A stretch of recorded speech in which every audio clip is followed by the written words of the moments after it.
This is the Conscious Hour. Videos of dozens of missiles hitting the ground. But Israel is also under very strict military censorship, and so they're not going to tell us how bad the damage is. They also will not want Iran to know how effective its strike was or to reveal how vulnerable they are. Also, I think it's significant that Israel did have a few hours of warning given by the United States, which would have given them some time to evacuate bases or to try to move valuable assets to the extent that was possible. The Iranian Revolutionary Guard Corps says 90% of its missiles hit their targets. I can't tell you how precise that number is, but from the evidence we've seen, it's a lot closer to the truth than what the American and Israeli claims are. Yeah.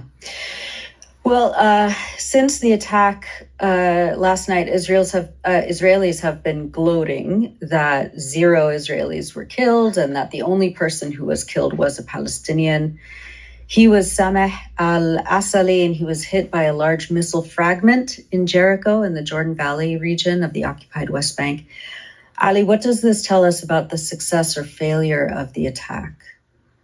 Yeah, I think it reinforces how successful it was from a number of aspects. Of course, it's absolutely horrible that Sameh al-Asali was killed, and I'm not going to show the video of that, but there is a video from a security camera, and just like the chances of him being in that place at that time must have been tiny. And it's very likely that the fragment that hit him was due to an interception. And if that interception hadn't happened and the missile would have been allowed to proceed and hit a military target, then he wouldn't have been killed. The other thing to say is that these were targeted at the Mossad headquarters and at Israeli military bases. And Israel is not going to tell us if people were killed or injured there. They're just not going to say. But I did notice as well how many pro-Israeli accounts on social media seem to be gloating that no Israelis were killed, at least according to the official story. And that's very telling because it reveals that many Israelis measure military success not by whether or not military objectives have been achieved, but by how many people they kill. Yeah. It's clear that Iran's goal was not to kill people, but to show its capabilities on a scale we have never seen before. It wanted to demonstrate that Israel is effectively defenseless against a large-scale missile attack and to restore some measure of deterrence and, of course, to damage Israel's military infrastructure. If Iran had wanted to kill a lot of people, it could have done what Israel does, which is to indiscriminately bomb cities and neighborhoods, but it didn't do that. It fired these missiles at military targets. So think about that, folks. So who has more humanity?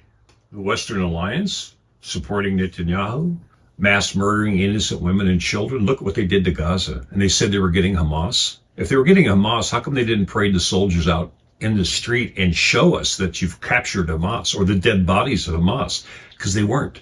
They're destroying Gaza so they can build a future city. And don't forget that Jared Kushner was there in April talking about a future city.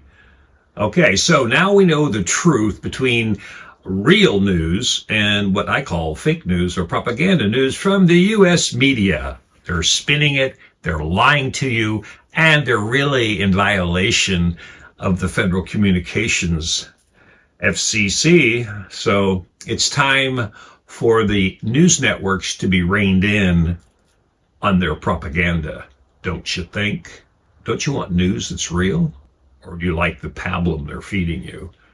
It's the Conscious Hour. November 5th, vote them all out. Those Democrat Republicans that never represent you, and they talk, oh, we're going to make it better for you, and they've done nothing. This is the Conscious Hour. It's your hour to wake up and vote them out.